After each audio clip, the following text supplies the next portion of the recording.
Hello, I'm Jim Cornell, and this is Base to Base, the weekly biotech podcast from Air Coastal Media.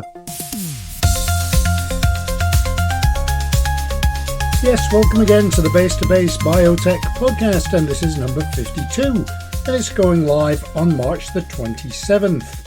This is the weekend where the time springs forward here, finally, and so I don't have to figure out all the permutations for interviews. I'm still quite capable of mixing up CET and CT though. Last week we chatted with Gabriel Levin from the McGill University Health Centre. He's also Director of Oncology at CureLab Oncology, and we talked about a promising therapeutic advance for women with platinum-resistant ovarian cancer. We also talked to Eden Ben, CEO of Amorphical, about nano-amorphous mineral therapeutics, inspired by the blue crayfish. And we chatted with Hans Shamby, CEO of Boost Pharma, a company tackling brittle bone disease. This week it's just two conversations, not because of a lack of interviews, but because they're quite long. So the guests are Hans Eriksson, Chief Medical Officer of HMNC Brain Health, about ketamine and treatment-resistant depression, and with Krishna Polu, CEO, President and co-founder of new kidney health biotech company R1 Therapeutics. And we just about squeezed that one in during National Kidney Month, seeing as that ends next week. If you do have news or suggestions for who should be on the podcast, or indeed any other suggestions or comments, please do get in touch at jim@deeptechdigest.com, which is also the address you can use if you're interested in advertising with us or sponsoring a podcast episode or for event coverage.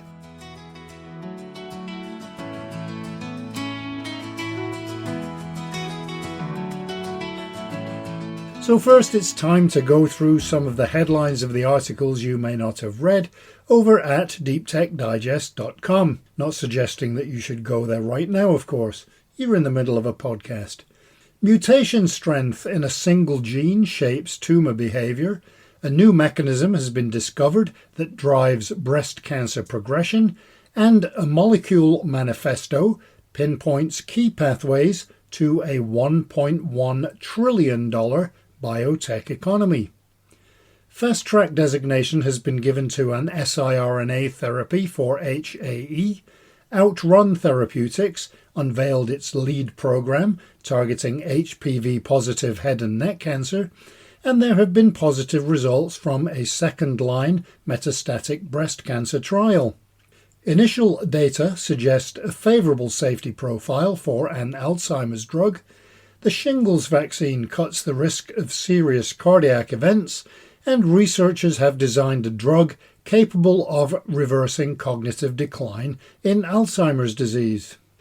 Erendil Labs has raised $787 million to scale AI-driven biologics discovery and development. The FDA has cleared a treatment for refractory gout, and Excalipoint Therapeutics launched with $68.7 million to develop T-cell engager therapies.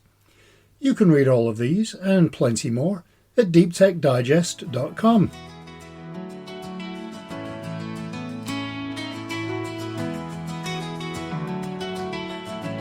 Alright, let's get to this week's interviews, and first, HMNC Brain Health is a Munich-headquartered clinical stage biopharma company developing an oral, non-dissociative ketamine to take on treatment-resistant depression. The Ketabon program is a joint venture between HMNC Brain Health and Develco Pharma. To tell us about the program is Hans Eriksson, Chief Medical Officer of HMNC Brain Health. Hi Hans, really appreciate you being with us today to talk about ketamine and depression. Maybe to start, you could tell me about HMNC Brain Health. Sure, I can. So I'm working in a German company developing ketamine. The company is called Ketabon GmbH, and it's a joint venture between two other companies, HMNC Brain Health, where I'm also working as Chief Medical Officer, and Develco, a Swiss development company, drug development company. And so, could you maybe outline a little bit, just for background, what treatment resistant depression is? Yeah, certainly. So I'm a psychiatrist myself, and I've frequently encountered patients who do not respond to the standard treatments. And today, the first line treatments for depression are typically the SSRIs or the SNRIs. And surprisingly high proportion of these patients do not respond adequately to the treatment. Around 30% fail to respond to two consecutive adequate treatments during the same depressive episode. And these patients are classified as having TRD or treatment-resistant depression. Is there a range of depression? Yes, there is, depending on how you look at it. I mean, what we typically look at in drug development is to look at the range of severity. Many depression trials are conducted in patients who have relatively severe depression because that's where the unmet need is largest, and it's also the situation where it's easiest to detect an efficacy signal. And so, what are the challenges currently in the field of addressing treatment resistant depression? I think it is that there is a paucity of treatments that have a really good benefit risk ratio. So I think the field has opened up quite a lot during the last few decades. First came the atypical antipsychotics that were developed for something similar to treatment-resistant depression. Patients have at least shown resistance to an intervention. And then that was followed by the discovery around the turn of the millennium that ketamine has very rapid and prompt antidepressant efficacy if given at a subanesthetic dose. And also, we've also seen the development of psychedelics of different types, psilocybin, for instance. Many of these novel treatments have the characteristics of being powerful in terms of having pronounced efficacy. They are rapid acting, and that is very good, but they all come with a psychological type of side effects. It could be hallucinations, it could be psychedelic experiences, it could be dissociations. So those are states of mind that are generally perceived as unpleasant by many and at least very much out of the ordinary by most. And that has led to a need to administer these treatments in safe settings. So the psychedelics are typically administered under supervision of trained supervisors. And when ketamine is being used, there is typically a protocol for how to give medical oversight to the patient. So the efficacy seems to be there, but the tolerability has not become optimal yet.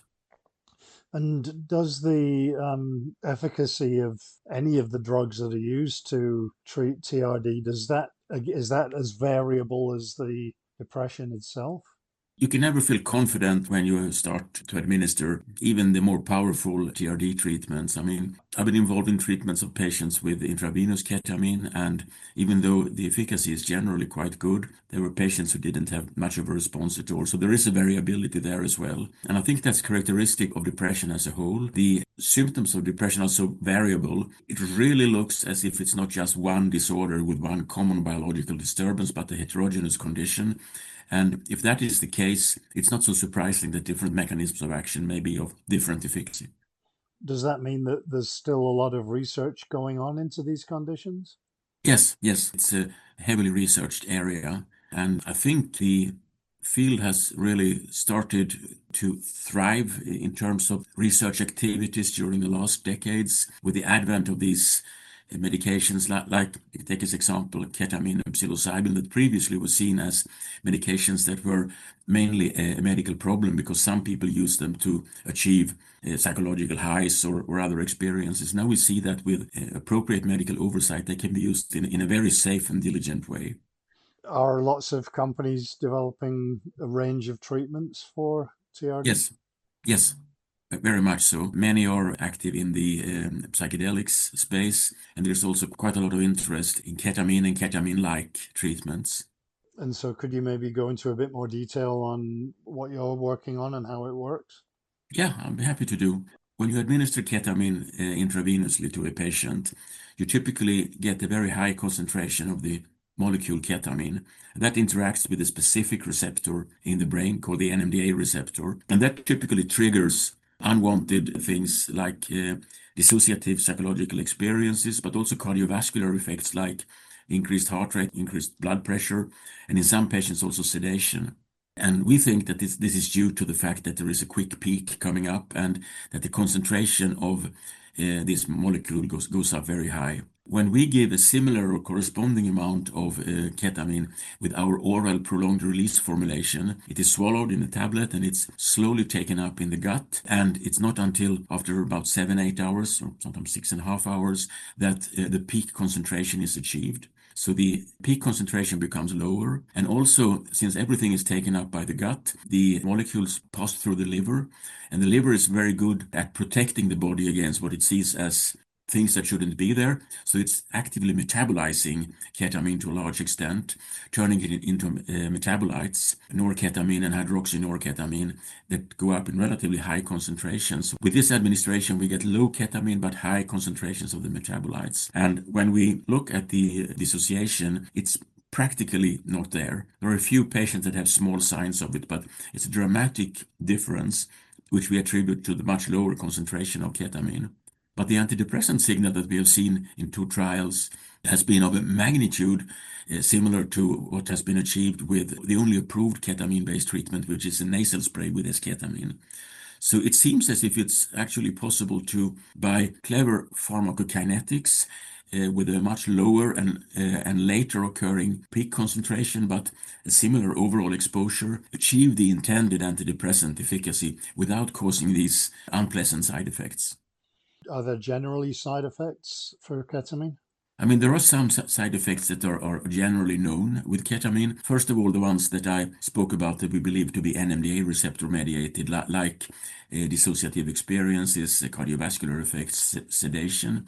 But it's also known that people who abuse ketamine for a longer period of time are at increased risk of having problems with their urinary bladder. It seems as if the cells lining the urinary bladder are not doing so well in the presence of high concentrations of either ketamine or the metabolites. So there are some such side effects that are known. And how does this differ from the use of SSRIs? It differs in the way that the SSRIs are typically first-line treatments. It's the first medication that the GP or a psychiatrist uses when he or she is treating a patient for depression. They have the advantage that they are very safe medications, relatively benign also from a side effect profile. They're not completely free from it, but with skillful choice of medications and doses, it's a relatively well-tolerated treatment. And efficacy for some patients is quite good, but quite a large proportion doesn't respond to it. So ketamine typically enters to those patients who have already shown a failure to respond to an antidepressant. So you could say that ketamine may be up to a slightly bigger challenge because these patients have shown treatment response before. But overall, I think apart from the prompt inset of efficacy of ketamine, the overall effect is of a similar magnitude. It's somewhat larger, I would say, on balance compared to the SSRIs. And your drug, obviously it's usable for TRD. Are there other conditions that it has uses for? Yes, one could speculate because TRD is actually not a diagnosis in itself. It is a subset of patients who have major depressive disorder. And major depressive disorder is the most common depressive disorder on Earth. It's estimated that around 300 million people are suffering from it today, and 30% of them may be treatment resistant.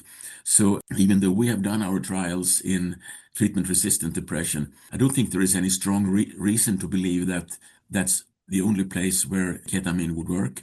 I think it would be active also in major depressive disorder in a broader population. But I also think that the currently available treatments, which are mainly intravenous treatment or the intranasal spray of the S-enantiomer esketamine, they come with such a huge side effect load that clinicians and regulators have been unwilling to take this treatment to more of a first-line position. But if we could find a way to overcome this, like I think we are doing with our Keto-1 formulation, I see no real reasons why one should not see if one could explore this medication also in a broader depressed population.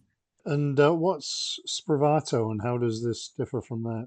Spravato is related to our ketamine. So ketamine is a molecule that can occur in racemic and does occur in racemic forms. You can describe it as if there are 2 mirror images of the molecule. They have exactly the same chemical composition, but they are spatially different. And this is common for many organic structures. Ketamine consists of S-ketamine and R-ketamine. And the sponsor behind S-ketamine decided to take that enantiomer into clinical development. They used a clever administration way, a nasal spray, which results in a relatively high initial concentration. So after about 40 minutes, the concentration peaks, and then the concentration goes down. And they did a very ambitious development program that led up to regulatory approvals in both the United States and in Europe.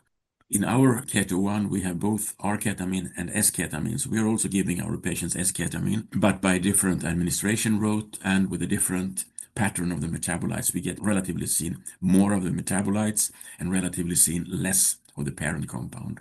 How often do you have to administer?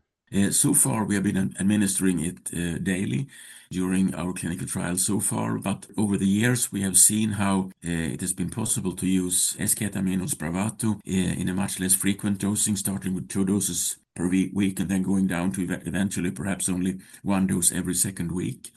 I think it would be reasonable to move in the direction of less frequent dosing. We will see what we will do in our upcoming trials.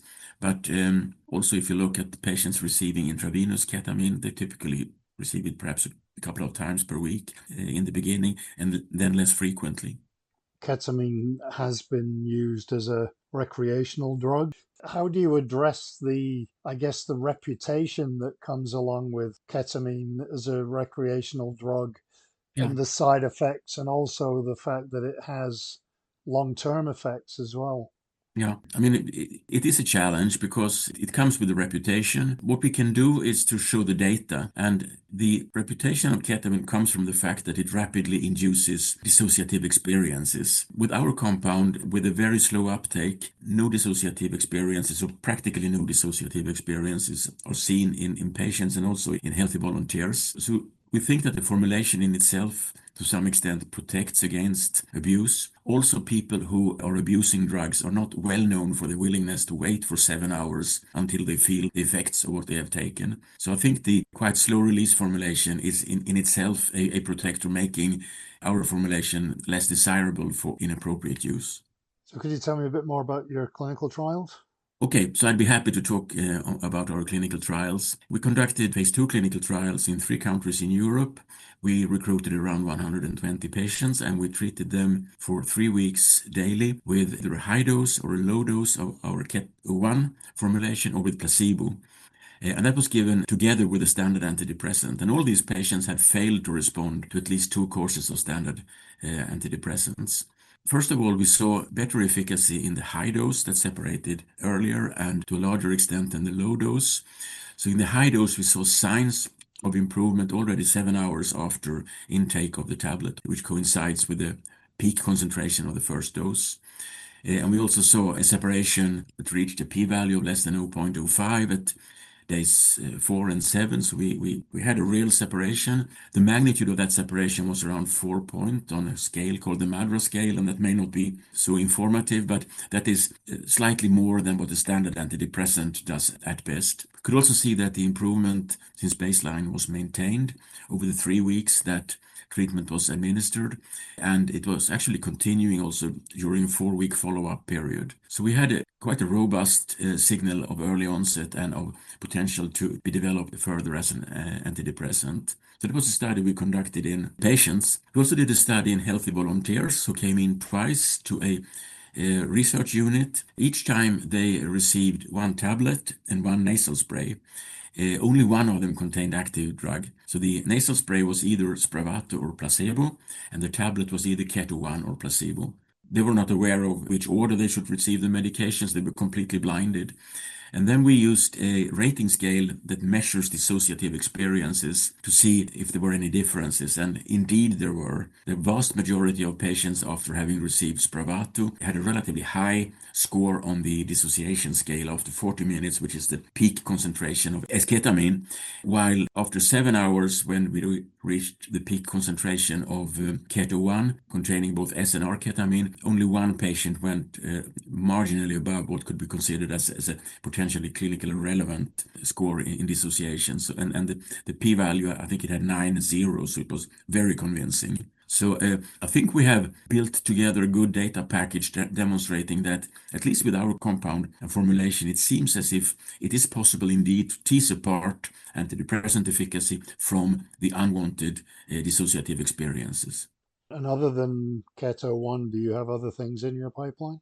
In the parent company HMNC Brain Health, where I'm the chief medical officer, we are focusing on medications that work on the HPA axis, the hypothalamus pituitary adrenals axis, which is one of the key systems in our bodies that helps us to adapt to stress, and that is in a way controlling the release of the human stress hormone cortisol via an intermediary hormone called ACTH. And it has been known for many years that in a substantial subset of depressed individuals, this HPA axis is not working properly. So what we are doing is that we have been developing inhibitors of both vasopressin and also CRH, corticotropin releasing hormone. And we are combining these treatments with genetic selection tests so we can find the patients we believe have the highest likelihood of responding. And the most advanced program here is the vasopressin program that we name Nelivabon. So here we have a compound that blocks interaction between vasopressin and the vasopressin V1b receptor. And we presented data last summer and also in more detail at the conference in January this year, showing how this medication exerts quite robust efficacy in a broad depressed population, efficacy that is at par with or slightly better than with standard antidepressants, at least in terms of the numerical improvement. But interestingly, we could also show that our genetic selection tool was able to identify 3 different subsets of the population. And this tool was built based both on clinical data and on knowledge about the biology of the vasopressin system. So one of the subsets had almost 50% better improvement on the key rating scale than the full population had. So it shows that we are on the way of developing a working selection tool for precision psychiatry that we hope can be further refined so that we one day can test the patients and say that you may have a high likelihood of responding to this intervention, so that this may be suitable for you, or saying we think that the chance that you will respond is low, so maybe you should try something else. I think we are in a time now when precision medicine steps into psychiatry, and I think in hindsight it would be seen as a transforming moment. When you're in the middle of something really novel, you're not always aware of what is happening. You mentioned the numbers earlier about hundreds of millions of people with just TRD alone. Yeah. How is that field of psychiatric medicine evolving to meet what seems to be an increasing number of people with these conditions? I think that the basic treatments available for patients around the globe, the standard antidepressants, are quite useful for many patients. They do a good job in many patients, but they are not enough. And the area where there has been a paucity of treatments is for all of those patients who do not respond to the standard treatments. There haven't been too much. So instead, patients have been going from one standard treatment to another standard treatment, and they also have some characteristics together. They typically work via modulating the monoaminergic systems in the body, mainly noradrenaline and serotonin, to some extent dopamine. So now we see novel mechanisms coming in, and they, I think, carry the promise of being able to modify the biology of depression in a way that the standard treatments couldn't do, and hopefully they can help these patients who are not adequately supported by the first-line treatments. And then what do you see as the success in the future of treating some of the mental health conditions? Do you think that we'll ever get to a point where you can have a one and done treatment, or do you think that it will always be ongoing treatments?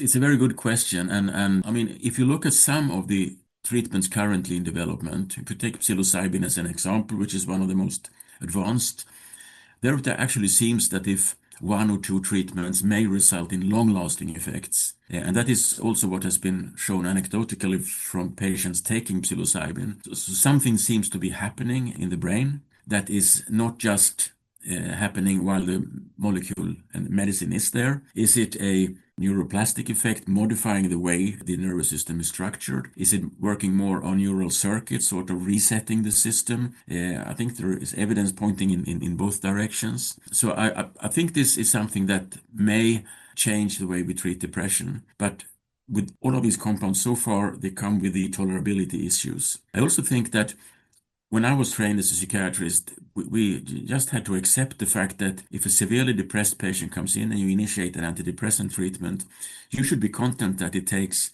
4 to 6 weeks before you have clear efficacy. And during this period, there is also a window of risk for suicide, because sometimes the inability to act goes away before the hopelessness fades away. And in that phase, some people actually can commit suicide, even though they are on the road to recovery. So I think these fast-acting medications may really change treatment. So the clinician can tell a patient that I've diagnosed you with depression, I will recommend this intervention, and you should expect to feel much better already tomorrow or the day after.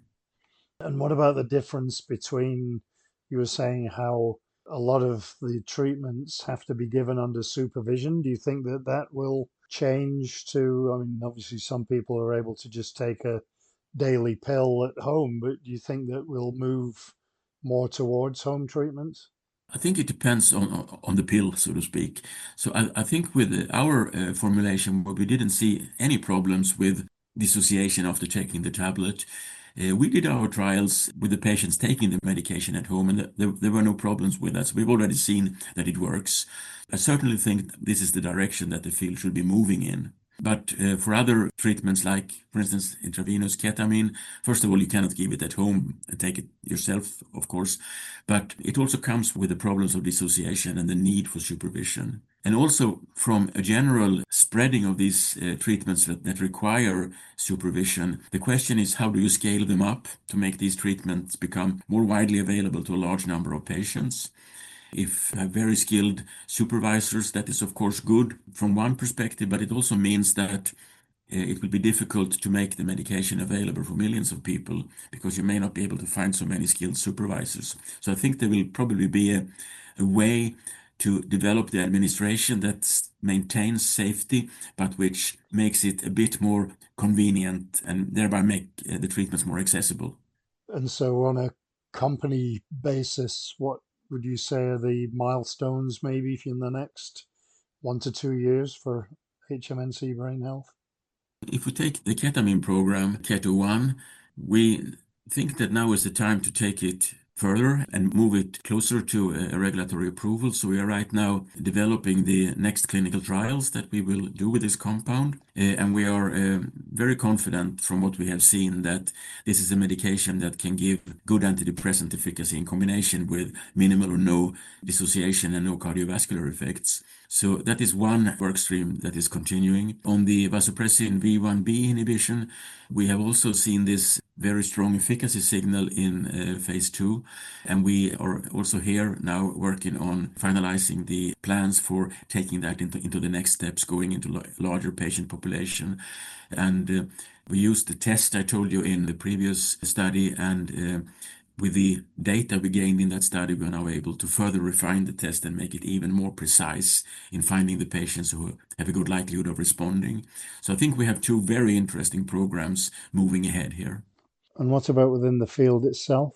I think I mentioned that you're not always aware of what's happening while it's ongoing. And if you look at the drugs we are using in psychiatry today, practically all of them were originally discovered and developed starting late 40s, 50s, early 60s. Since then, there has been a sort of refinement of the concepts. One of the first antidepressants, the tricyclics, were quite efficacious but poorly tolerated. The SSRIs and SNRIs were in a way similar, but built in a way that were safer and better tolerated. But there hasn't been too much innovation in the field until the last 15 years or something like that. So I do feel that we may be in the second golden age of neuropsychopharmacology right now, being much more open to using compounds that were once banned, and understanding that if you do things the right way, these can be very valuable for patients. And at the end of the day, that's what we're here to do. Right. Is there a case for combination therapy as opposed to standalone? I think there is. And first of all, I think psychiatrists globally often use combination therapy already today, but they have largely, until the recent decades, been using combinations of antidepressants, perhaps adding something else like lithium, like thyroid hormone. Lately, they have also been adding on atypical antipsychotics. So I think clinicians are clever and they are observant. And sometimes it's the observational power among clinicians that trigger new development. Maybe we should look at that.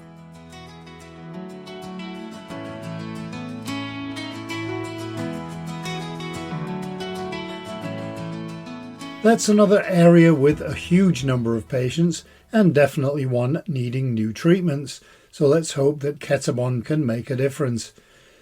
Next, as National Kidney Month winds down, we've got news of a newly launched company, R1 Therapeutics.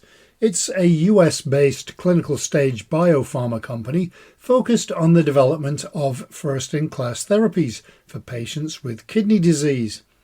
As well as $77.5 million Series A financing, R1 has the exclusive global license to develop and commercialize AP306 outside of China. To fill us in on all the details, who better to talk about the company and its asset than Krishna Polu, CEO, President and co-founder of R1 Therapeutics. Hi Krishna, it's a pleasure to talk to you today about this exciting new chapter. Could you tell us first about the setup and launch of R1 Therapeutics?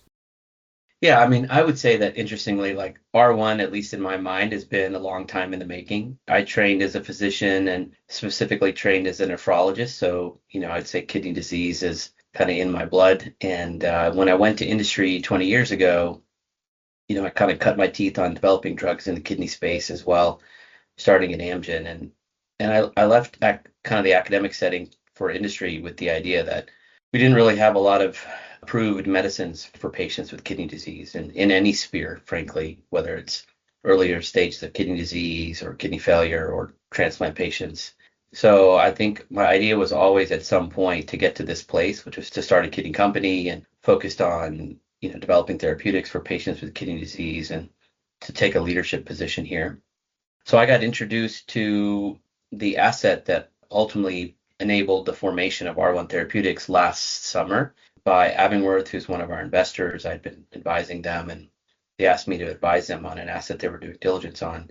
And my first impressions of AP306, which is the asset we've licensed, is that this was a really exciting therapy, a novel mechanism of action, first in class, and something that fundamentally could change the way we treat a very common problem in patients with kidney failure, which is hyperphosphatemia. We largely have been doing the same thing for 60 years in terms of how we manage this problem in patients. We give patients phosphorus binders, which are oral agents that you take that bind phosphorus in the gut and then it's eliminated that way. The challenge with phosphorus binders over time is that there's either been significant toxicities, like in the early days with aluminum, which led to their discontinuation, to probably more recently challenges with tolerability and very high pill burdens. In some cases, with the most common standard of care, you have to take 3 to 5 pills with each meal or 9 to 15 pills a day. This is on top of what they're already taking for their hypertension, for their diabetes, for their heart disease. So compliance and adherence to that regimen becomes very challenging for patients. And if you ask nephrologists what's the most difficult part about managing hyperphosphatemia, most of them will say just getting patients to take their pills.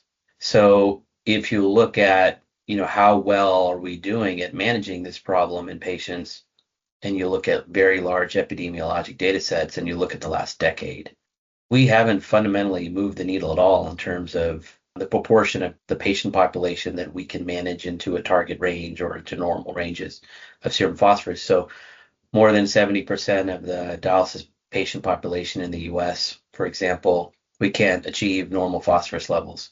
So clinical practice guidelines, because of that, have liberalized the target. And even then, we still can't get more than 40% of the patients. We still struggle to get into the range. So this is a problem that has also significant clinical consequences in that patients who have hyperphosphatemia are at much higher risk for cardiovascular disease. They're at risk for bone disease. Patients on dialysis have significantly higher sort of risk for having fracture and consequent morbidity and mortality associated with that. And similarly, patients in dialysis are at very high risk for cardiovascular events. 1 in 5 patients will be dead at the end of the year. It's the mortality rate, annual mortality rate is very high at 20 to 25%. 5-year survival is around 40%. So this problem, which maybe some people think is not so sexy, it's elevations in serum phosphorus, has some pretty significant consequences. So last year, when we took a look at the asset, the benefit of what we were looking at in terms of this medication was that it had some clinical data. So just some quick history on the molecule. The molecule was originally developed by Chugai Pharmaceuticals, a Japanese pharmaceutical company. They did initial discovery and early clinical development work through phase 1b. They, for strategic reasons, decided to put a hold on development. They then licensed the molecule out to a company called Alban, Chinese biotech company, in 2021 that's also similarly very focused on developing kidney therapeutics. They did a phase 2a study, randomized controlled trial of 12 weeks, and that study showed the amazing potential of the molecule to significantly reduce serum phosphorus in patients, to do it at a very low pill burden, generally well tolerated, so that patients can remain on the therapy. And the level of effectiveness looks, at least initial sort of look, better than existing phosphate binders. So a syndicate of investors came together that had connections with Alban at Abingworth, at F Prime, and then a strategic investor, DaVita, that's very familiar with the dialysis space. Obviously, they're the one largest kidney care dialysis providers globally. And interestingly, it similarly partnered with Abingworth previously on another company formation in this space called Pathless.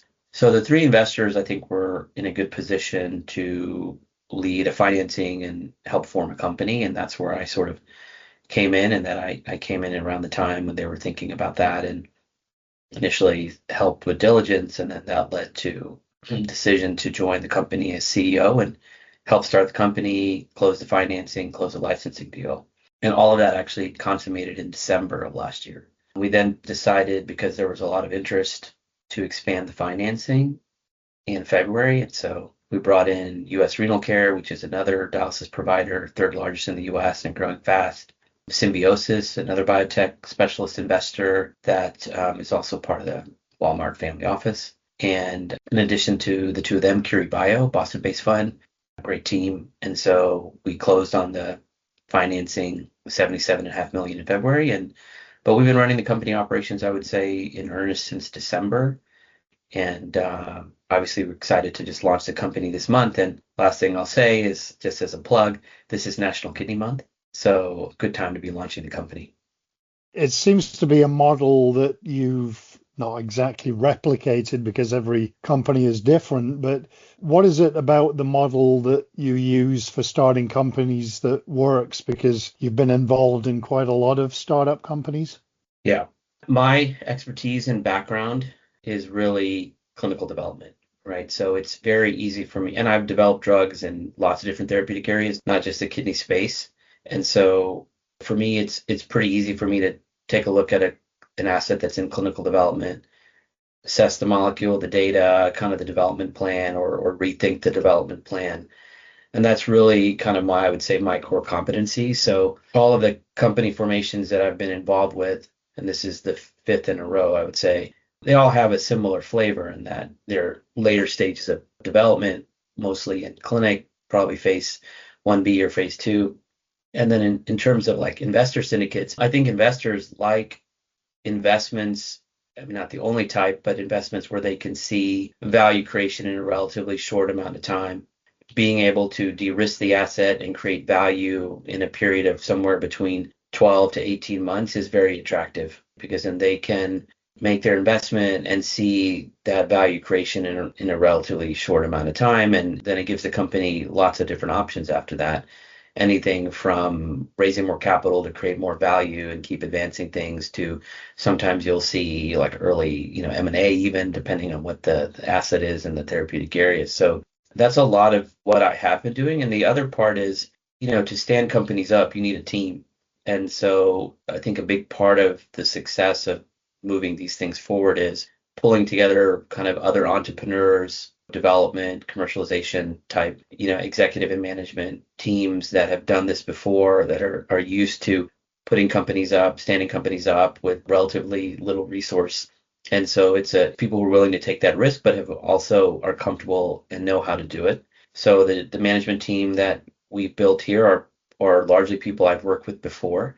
And that's another important part of the formula, I would say. Very experienced biotech sort of executives. And I think when you work with people you've worked with before, you also know a lot about the individuals and what you're going to get. And it allows ways to scale the company very quickly. And, usually scaling means combination of hiring full-time people initially and bringing in consultants who kind of serve as part of the team and kind of work in some capacity as full-time people. I don't think what we're doing is, novel. I think this happens at a lot of different places, including other venture capital firms. But I think a big foundation of it is the team and the people and finding like-minded investors. And I think in the case of R1, we have all of that as we start. And so it's really been a nice start for us. And hopefully we'll continue to sort of execute on the plan and create more success. You mentioned about that tight time frame being attractive to investors. Is that a part of the reason for taking on a candidate from another company, that it's already in a more advanced state than if you were starting over?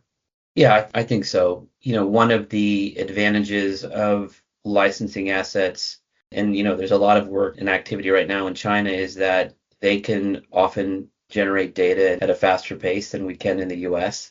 And I think there's an element of that here. This is a little bit unusual story in terms of a Chinese licensing deal, in that this asset originally comes from Japan and then was licensed to a Chinese company, but they really did the right study. I mean, that's the short answer. And because they did that, it created a ton of value. I mean, kudos to Alabund to have designed the right type of trial, and we're the benefactor of that. But when you license clinical stage assets, right, so much has been done to de-risk the asset. You've figured out manufacturing. You've done a number of sort of non-clinical safety and toxicology studies, so you have a sense of what the safety issues are or not and what the safety margins are, right? You've done initial clinical pharmacology studies, right? So, and then you've done studies in patients with the disease you're interested in. So you've already done a ton of work. So you have a basis when you're doing diligence to say you can inform your decision about probability of success a lot better than looking at an asset that's in discovery where you've done some animal models. And so what's attractive to investors is a lot of their risk has been taken out. And because the marketplace values clinical data a lot, you can get to that time frame in a relatively short amount of time. And we don't need to do a clinical trial program that's going to take 3 to 5 years to get to an outcome. We're going to get to it pretty quickly. And the other thing I would say about this disease specifically is that the endpoint, the approvable endpoint, sometimes in certain diseases, what you do in phase 3, what you study from an endpoint perspective, primary endpoint perspective, is different than what you do in phase 2 and phase 1. In this case, it's the exact same. So we look at change in serum phosphorus as the primary endpoint for phase 1B, for phase 2, for phase 3. So this financing is supporting a phase 2B study to, number one, replicate, the data we saw from the Chinese study, but 2, to build upon that and generate additional data that will inform our thoughts about dosing and dose regimen. So if we can replicate the data and show a very strong effect on phosphorus lowering, I think the risk in phase 3 is very low because the endpoint is the exact same.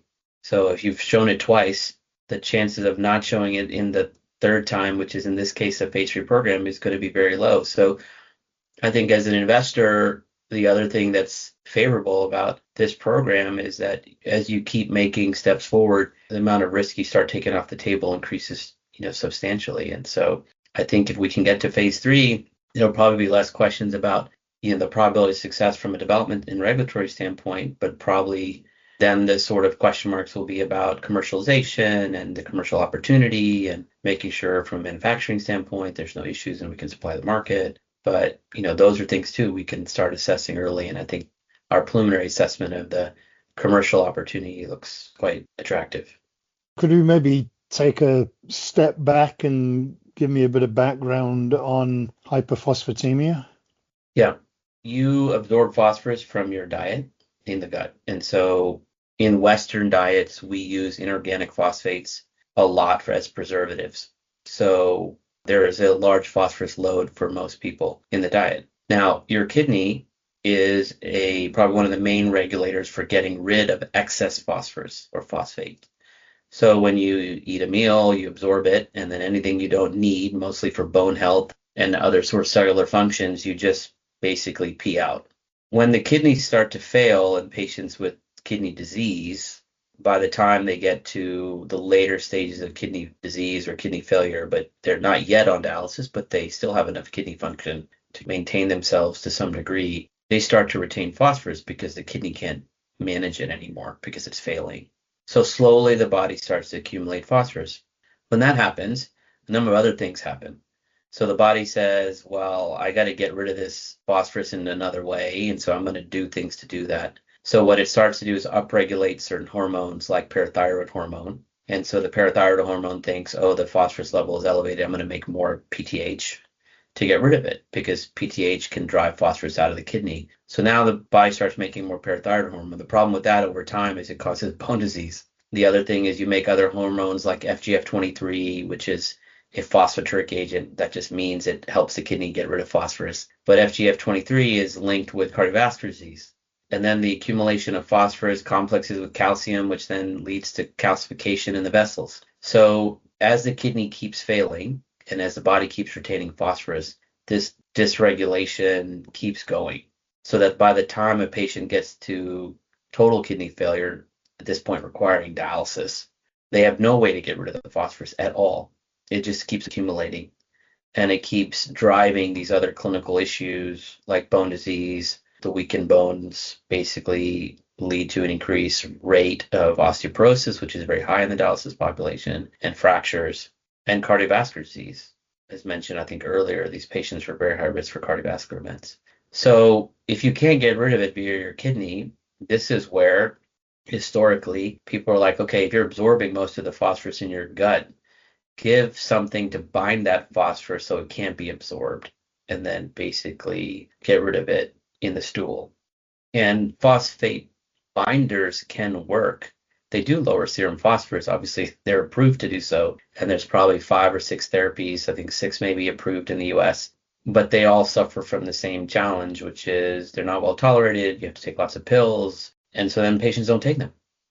And so this problem, which has very significant consequences, doesn't get addressed, and the outcomes are not great in this population. So this is really, honestly, the first time that really something new has been introduced in this space in 60 years.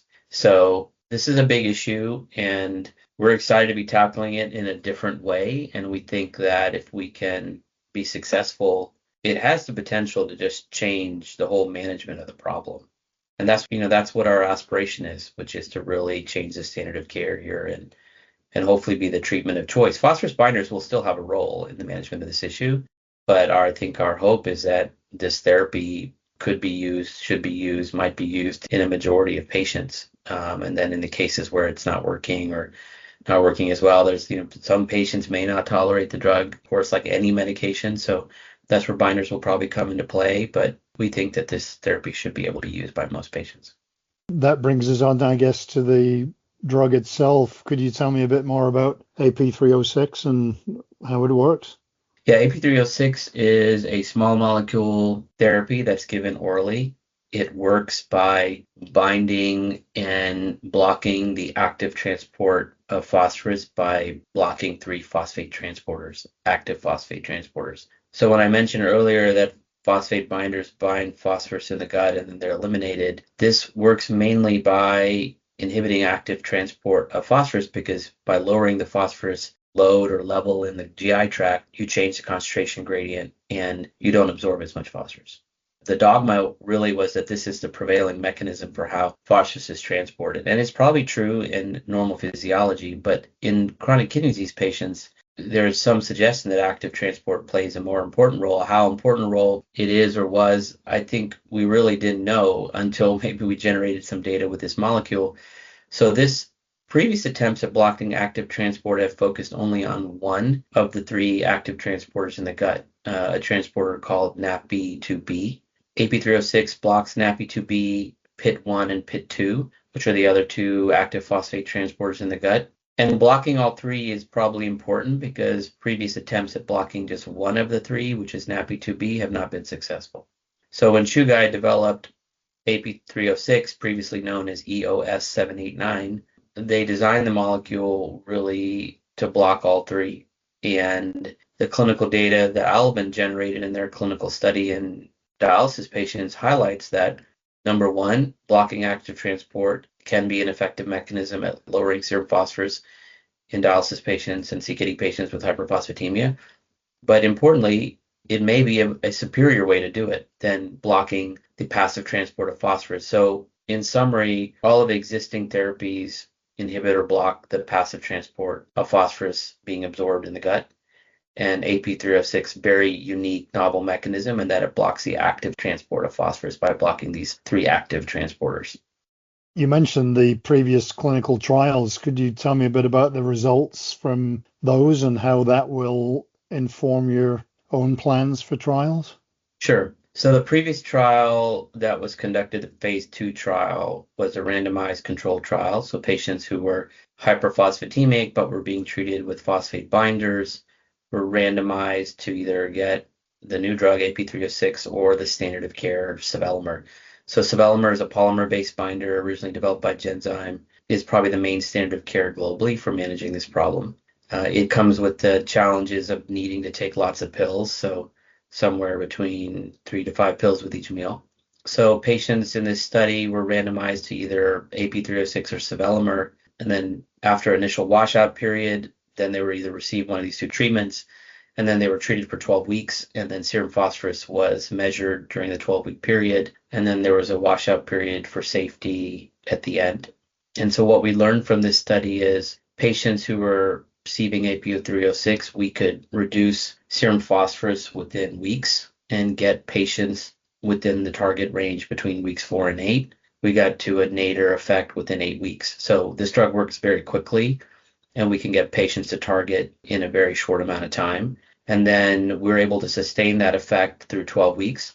And then to kind of assess the robustness of the effect and to make sure there wasn't confounding from other things that might lower phosphorus, like just changing your diet dramatically, there's a washout period and the phosphorus rises again back to the sort of high levels that they were at baseline off therapy, which suggests that the treatment effect we're observing is probably due to the drug. We can titrate to the drug in this trial, is what we learned as well, to optimize the effect. And when you compare it to sevelamer, the magnitude of the effect appears to be better. The lowering of serum phosphorus by AP306 on average was around 2.5 at 12 weeks. And that exceeds the lower kind of boundary or bar for regulatory approval as a monotherapy, which is around 1.5. And the proportion of patients in the target range or in the normal range was around 60%. And when compared to sevelamer, which lowered serum phosphorus by about 1 milligram per deciliter, and the proportion of patients in the normal range was closer to 20%. So this is a phase 2 trial, a small study of around 55, 60 patients. So we need to generate more data. We need to, first of all, replicate the data, which is always important. While we don't have any reason to believe we won't, based on the careful look at the information from this trial, we need to still, replicate it, broaden the population now to include U.S. patients. The phase 2b will include U.S. patients and patients from China. It'll basically be the same type of patients, hemodialysis patients with hyperphosphatemia being treated with phosphate binders. We'll wash them out and then randomize them to a number of different doses and 2 different dose regimens, and then follow them for about 8 weeks. Only 8 weeks in this case, because we know we can get to the nadir in that time frame. So this trial that we're about to conduct really builds on the data from the phase 2a study. And our hope is that, again, we'll replicate the data, we'll further assess safety, and we'll use information to guide the design of the phase 3 program. You mentioned that it's an oral treatment. Is it something that people would have to take every day indefinitely? Yeah, this is an oral treatment. We anticipate that patients will need to take 1 pill either twice a day or 3 times a day, which is substantially lower than the current standard of care. The frequency of administration, the number of pills that need to be taken are very important to patients. So we anticipate that twice a day dosing may be sufficient in most patients, or at least a large fraction of patients. And I think that's going to be a very important part of the success of this molecule, is a regimen that's more patient friendly. Of course, the drug has to work very well in terms of lowering the serum phosphorus levels, which at least the preliminary data suggests it can and it will.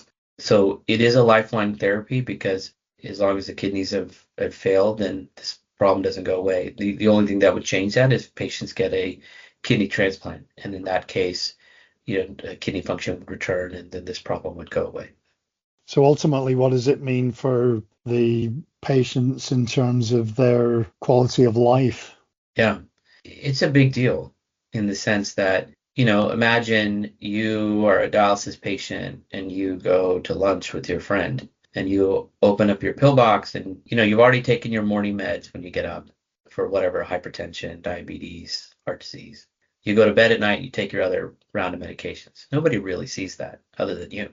But you go to lunch with your friend, you pull out your pill box and you got to put 5 pills on the table that are of large size. And now you have to take them. They don't make you feel good. So this issue of pill burden is a big deal from a quality of life perspective.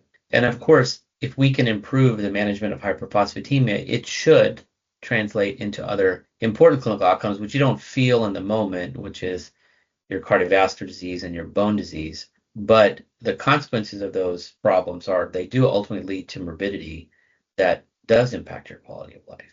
Heart failure, myocardial infarction, angina, fractures. Those are things that over the long term have a huge impact on your ability to function, hold a job, take care of your family, etc. So there are things that seem relatively, minor in terms of thinking about pill burden, but they're very important to patients, particularly with this population. And then there's long-term consequences, which are also important to patients that if this problem isn't managed well, create a whole host of other problems. And you mentioned earlier about the amount of funding. What is that going to allow you to do?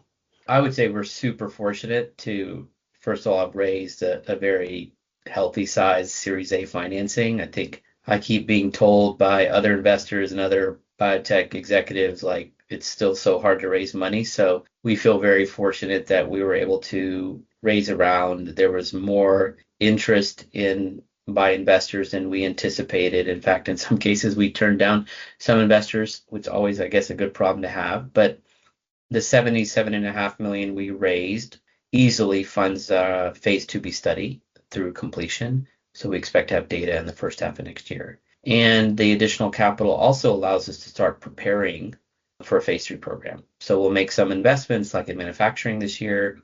We'll start thinking about aspects of trial design. And of course, as soon as we finish the phase 2b, we'll downshift into preparing for a phase 3 program.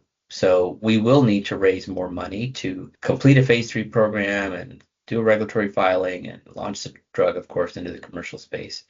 But we have more than adequate amount of capital to get through the key milestone and get things started for phase 3.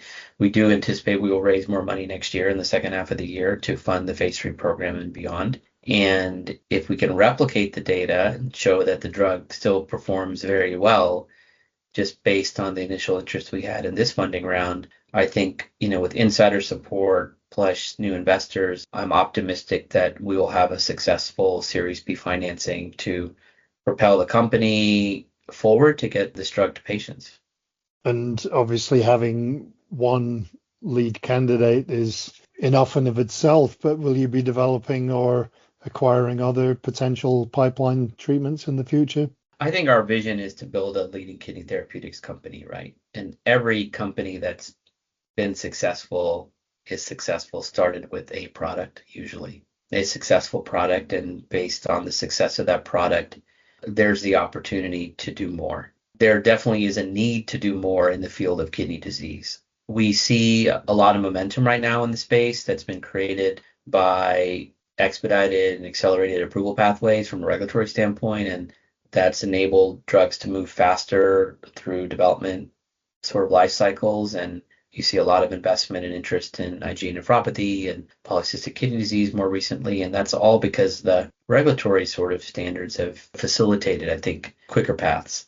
And so with that, all that momentum, it is good timing to think about building something to address a whole host of other kidney diseases that are still to this day not being adequately addressed. I mean, there are 850 million people on the globe with kidney disease, 35 million and growing quickly in the US, 4 million people worldwide with kidney failure, and about 500,000 in the US.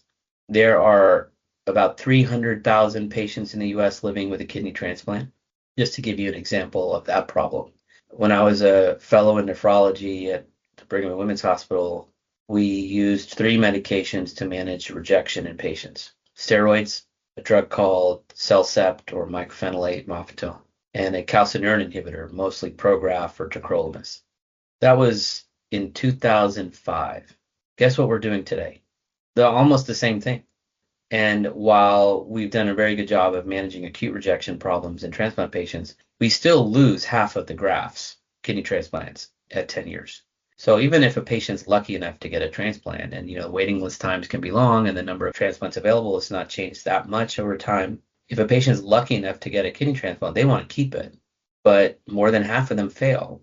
And it's in one part because we still are trying to understand the immunology of the disease, though I think we understand it better than we ever have. And one part is we don't have medications to manage that. The other part is existing therapies that we use for acute rejection have toxicities and also toxicities to the kidney. So it's just one example of a very large population of kidney patients that are tremendously underserved. And that story repeats itself over and over and over again in so many kidney diseases. So this is a big problem. And it's a big problem that needs leadership from in the biotech space. So the more companies that are interested in this area that can focus on developing more therapies and for kidney disease, the better. It's not going to just be one company that solves this problem, but we would like to be one company that does work to solve a number of problems in these patients. We're committed to that. So, with success, I think of this program, and we have to focus here first.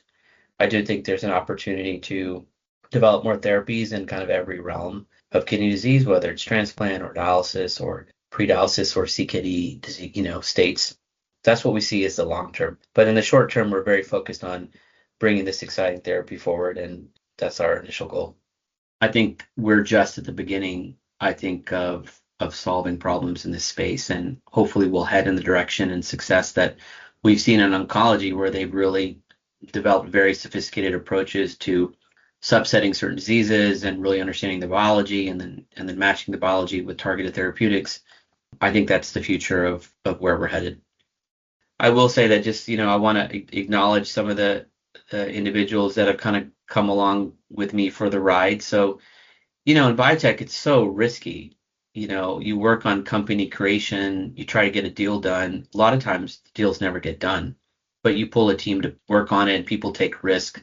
And, people have families to feed and mortgages to pay. And so people take a lot of risk, and that's not easy, right? People could go work for Pfizer or Genentech, Amgen, and just not have to worry about whether or not they're going to have a job in 6 months or whether this endeavor will actually work out. But there are 3 kind of biotech executives that kind of came along with me for this ride. The Chief Operating Officer, Mary Smith, who's done end-to-end development now her whole career and been at a successful sort of career, and recently had a nice exit in SpringWorks, where she was the Chief Development Officer at.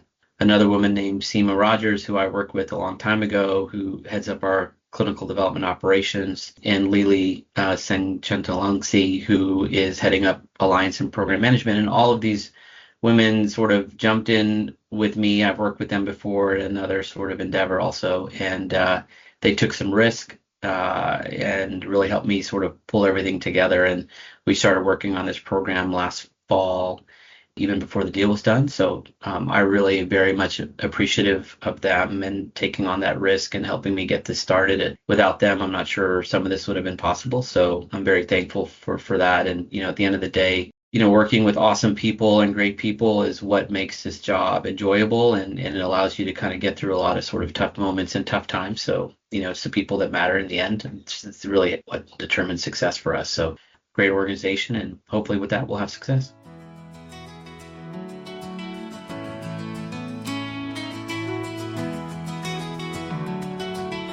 So, hot off the press, so to speak, a very new company looking to add more options to the kidney disease space. And given Krishna's past work, you'd have to say they're on a good trajectory.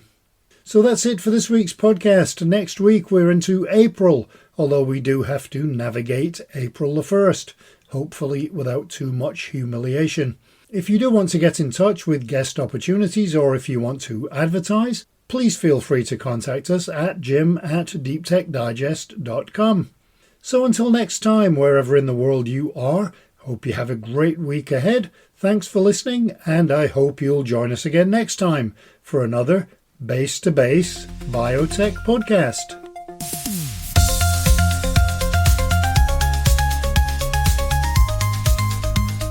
The Base to Base Biotech podcast is an Air Coastal Media Limited production.